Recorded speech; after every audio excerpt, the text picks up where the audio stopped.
Hello everyone and welcome to Tel Tales. I've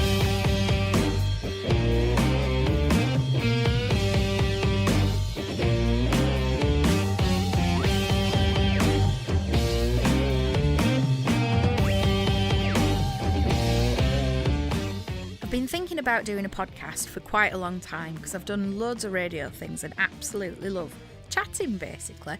So I thought, why don't I make a podcast? Hence, that's what I'm doing. It's a podcast for everyone. It's not just going to be about guitars because I think that would be quite boring. Be a podcast for insomniacs, I suppose, but I think for everybody else it might get a little bit tedious and boring, and a bit tedious for me to record as well, just talking about guitar pedals for an hour. So basically, it's going to be a general magazine-style podcast. I'm going to be chatting about entertainment, music, comedy, people, informative bits and bats, lifestyle bits. I'm going to have some guests on. I'm even going to have a special section on what goes on in the mind of the pub dog. Since I'm from Yorkshire, I will be chatting about Yorkshire quite a bit because I do love my little home county. It's wonderful. So there's going to be a lot of Yorkshireisms in it. A lot of real ale because I have a very big passion for real ale. A lot of food things because who doesn't love food? We're all pretending to be on a diet, but really, who doesn't love food? Going to be chatting to guests that have got bands, that have got interesting jobs, that have got funny pets, that are just generally interesting, really. And it's all going to be put together with my daft Yorkshire humour. So, since I'm a massive fan of real ales, cats, music, food, Yorkshire, I expect some drunken flat cap wearing cats dancing to proper music while eating chips and gravy. I'm only kidding. I bought my cat some Pawsecco and she hated it. So, since it's getting to that cold season, I thought it might be nice to talk about Christmas. And the thing that I wanted to talk about is the way that we look at Christmas changing? Now, this week I went to a Christmas market in Leeds.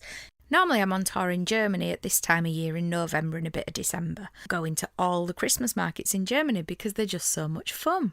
So I thought this year, I'm not in Germany, I'm going to go to the Leeds Christmas market. And it was very nice, it was very busy, there was lots of overpriced glue wine and giant sausages, and I even discovered Bailey's flavoured candied almonds and went on a carousel, which was amazingly good fun, and you can see the video on my Facebook, dated the 18th of December, if you fancy having a look at that. Let's get on to the most wonderful time of the year. So we've all seen the old traditional Christmas films where we used to sing carols around the fire and sit at a piano and have family Christmases, putting coins in puddings and chipping your teeth on it and proper Christmas trees and eggnog, things like that. I don't think it is so much that anymore. So where has the tradition gone? When I was a little girl, we never did the coins in the puddings, granted, but we did do a bit of Christmas trees and trimming up and drinking snowballs and arguing over the remote and watching naff television. And it just makes me wonder, what has Christmas become nowadays? Now it seems it's just about going out on Mad Friday, putting fluffy pink trees up, Christmas jumpers, which I swear are down to Mark Darcy and Bridget Jones, and fashionable expensive advent calendars filled with wine and gin. Not complaining, however. Has Christmas become less about family favourites and more about fashionable festivities? Apparently, young Brits aged between 18 and 24 are most likely to put up a tree. Is this down to nostalgia or a craving for tradition? My dad wants to go for a curry on Christmas Day instead of a roast dinner. Is this him being bar humbug? Or is he just shunning the old-fashioned traditional family values as well? I suppose to work out what's going on with Christmas present and Christmas future, you've got to look at Christmas past to work out what was going on back then. I remember as a kid, at school we used to do this thing called Christingle.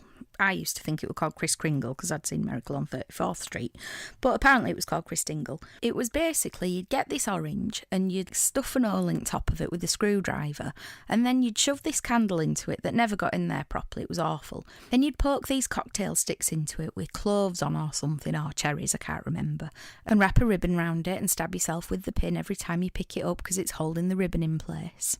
And from memory, we used to go to a church or something like that with school, sing some Christmas carols for pensioners and stuff with these orange stuffed candle things.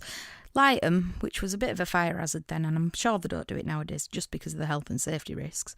And get molten hot wax down your school uniform that you used to spend the rest of the afternoon picking off. Now, I'm not sure if they still do Christingle nowadays because it's a very long time since I've been at school and I've certainly not made one at home. So I remember traipsing up the hill to go to this church to go and sing Christmas carols and Rudolph the Red-Nosed Reindeer to all these sort of pensioners that had come down from some club thing somewhere. Do they still do that, or is it too much of a health and safety risk to traipse 37-year-olds up a hill? Do they even teach carols in schools anymore? Or is it just jolly Christmas songs? Or is it more the Mariah Carey stuff, because that's what they see on X Factor? Which makes me wonder, have carols become archaic? Or are we more just accustomed to All I Want for Christmas Is You? Personally, I absolutely love the Darkness song, Christmas Time, Don't Let the Bells End. I just think it's a cracking song. And when does Christmas officially start?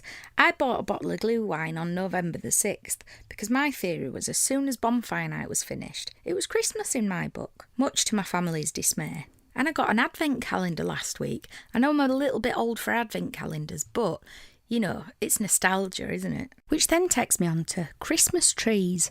Now, when I were a kid, my parents always had a plastic one. And it were like one of these plastic things that's about 6 foot tall that Mum could never reach the top of. They had branches that all slotted into each other, which were fine, except she always ended up with spare bits of branches that never fit into any bits of it. I always wanted a real tree as a kid, but my parents had never ever let me have one because they used to say that they'd drop needles everywhere. But apparently nowadays you can get ones that don't drop needles. I don't know if they're genetically modified or something, because I don't really see how the evolution of a tree would make it not drop needles.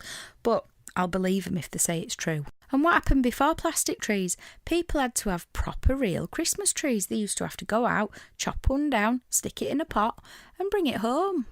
Nowadays, people seem to want to buy these ridiculous, fluffy, Kardashian-style trees from cheap clothing shops that have nothing to do with Christmas. Not really seeing the tradition in that. Christmas Day, a day that was traditionally about family values. I remember as a little girl, we used to watch this rubbish on television. We used to watch cheesy James Bond films. We'd argue over the remote. My granddad would want Zulu on or something old like that. He'd fall asleep watching it on the sofa, snoring and making interesting smells from all the sprouts consumed. Then eventually my mum would relocate him to the bedroom so that we didn't have to listen and smell. And then Dad had put James Bond on. And thankfully he were never a fan of sprouts. And fall asleep on the couch. But that were fine, because the next year, all the same films will be on all over again, and we'll be able to watch them all again for what you've missed. To me, the best Christmas films, I used to love Miracle on 34th Street, cry every time. Sleepless in Seattle as I got a little bit older. When I were a kid, I loved the film Scrooged with Bill Murray in it. I found it absolutely terrifying. I always wanted to be the fairy though. I can't remember if she was the ghost of Christmas Future, but I thought her dress were nice. And what would Christmas be without food and drink? Eggnog. So many people don't like eggnog. I think it's absolutely gorgeous, but I don't know how to make it. I've only ever had it in Germany, but it's wonderful. So if anybody's got the recipe, please send that in. And snowballs. Why do we only drink them at Christmas? They're wonderful. I'd drink them all year round if I could. And are they just for old ladies? Or do we also love them because our grandmas used to sneak us them when we were kids? And it's that nostalgia thing cropping up again. And who doesn't love a hot and steamy, fiery Christmas pudding soaked in brandy over the top and set on fire? My dad was telling me that my grandma used to make Christmas puddings and she'd hide sixpences in it. And his theory was the more you ate of it, the more chance you had of getting the money. But it's not very good for your teeth, though.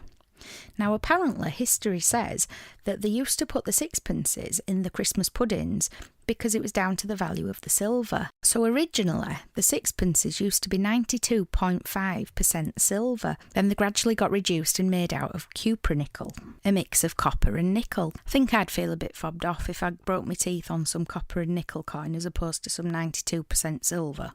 And I suppose we should look at the main course. Turkey, massive big bird, oversized, great for families, but what about for us 30-year-old singletons that there is only us? And even if you've got a family of 12 people, you've still got leftovers for a fortnight. Meanwhile, the cat's having a great time because it's having gourmet dinners every day. Then eventually the turkey ends up in the bin. I suppose people get it to feed everyone for if people turn up, but nobody ever turns up, and you only ever get maybe 4 people that turn up, and they don't ever want a turkey sandwich because every house they've been to, they've had a turkey sandwich and a mince pie. And if turkey is so great, why do we only ever eat it at Christmas Day? Speaking of friends dropping in, you go and you buy all these lovely treats, chocolate liqueurs, biscuits, sherry port, advocaat for your snowballs for people who might drop in. And then you end up left with it all these mince pies that you end up buying, because nobody drops in. Maybe it's just me that don't have any friends. I remember one Christmas we were playing a gig at the 100 Club in London, and we'd bought 250 mince pies for all the people in the audience that were coming to the gig. It was the year that it snowed, and we managed to get to Luton and got a phone call from the 100 Club saying that the staff couldn't get in on the tube, so it was cancelled. And then we were left with 250 mince pies. What do you do with 250 mince pies? There's no way you could eat them every day a year. Suffice to say, a lot of us friends got mince pies for Christmas. I guess the big thing that everybody does at Christmas is buys loads and loads of gifts, needlessly spending so much money on tat that people don't really want, but you've got to be seen to be buying them a gift, because if they're going to buy you one back, you've got to reciprocate. Now, something my grandma used to do, recycling. Somebody would buy her a Christmas present, say it's a bubble bath, because everybody gets bubble bath and socks and smellies. So she'd get a naff presents, a bubble baths and whatnot in a nice little gift pack. She's never ever going to use them, because she's got a house full of naff presents that people have bought, bubble baths and socks. So what she used to do was, she'd save them until next year, wrap them up and give them to someone else. Recycling saves buying presents. But my point is, do you need a spreadsheet to keep track of who sent you what and who's received what? Because how do you remember the bubble baths and lip glosses that somebody's bought you in a nice little gift set that you don't give them it back next year? Also, if you buy people smellies, are you saying to them that they whiff a little bit? And where's Secret Santa come from?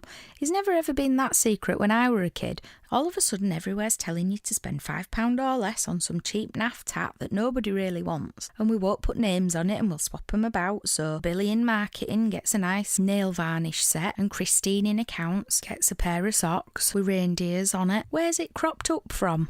And speaking of needlessly spending on tat, how many cards get sent to dead people or people that have moved house? Because I'm sure I'm still sending cards to people that haven't been alive for 5 years because I've not had one back. And on that point, do you still send cards to people who don't send them back? Or do you just send them anyway out of politeness?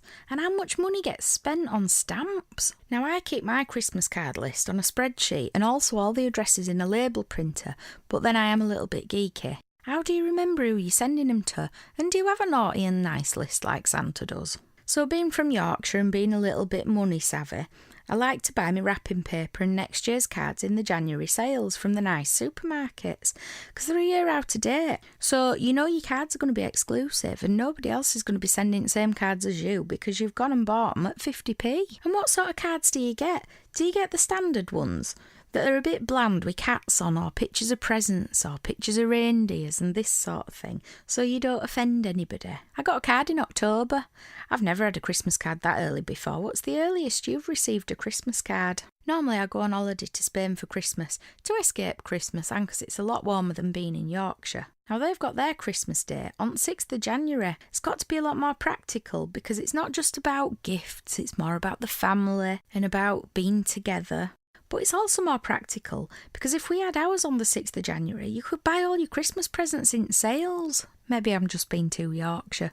So after all this commercialism, the amount of money that must get spent on Christmas, be it for mince pies, Christmas dinners, turkeys, cards sent to dead people, wrapping paper that just gets screwed up and recycled, gifts that people don't really want and hopefully they get recycled too, is the way that we look at Christmas changing over the years? Are we scared to be seen as old-fashioned or traditional? Or do we just love the excuse to go out to the pub, be jolly and eat a load of junk food? And I think it is about nostalgia as to why, when you get to 30, you love Christmas all over again. I've been burning a Christmas pudding candle for 2 months now, and I've bought all of this brand's Christmas pudding candles off Amazon.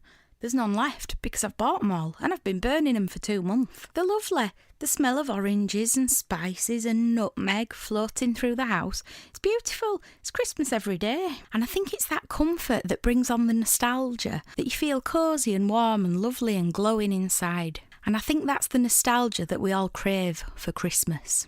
My first podcast wouldn't be complete without a Christmas song, so here's my version of Santa Baby.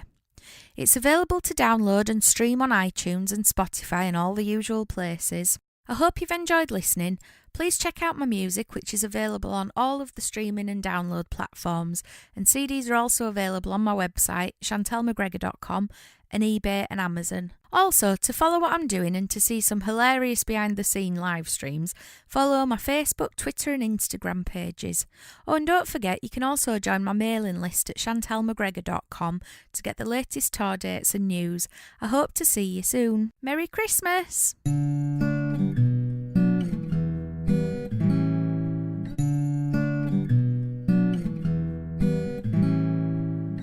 Santa baby, slip a sable under the tree for me.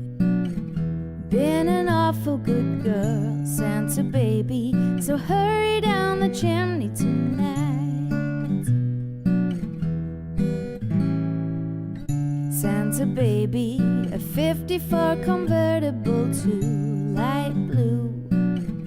I'll wait up for you, dear Santa baby, so hurry down the chimney tonight. Think of all the fun I've missed. Think of all the fellas that I haven't kissed. Next year I could be just as good if you'll check off my Christmas list. Santa baby, I want a yacht, and really that's not a lot. I've been an angel all year, Santa baby, so hurry down the chimney tonight. Santa honey, just one thing that I really need, the deed to a platinum mine, Santa baby, so hurry down the chimney tonight. Santa cutie, and fill my stocking with a duplex and checks. Sign your X on the line, Santa cutie, and hurry down the chimney tonight. Come and trim that Christmas tree with some decorations bought at Tiffany's. I really do believe in you. Let's see if you believe in me. Santa baby, forgot to mention one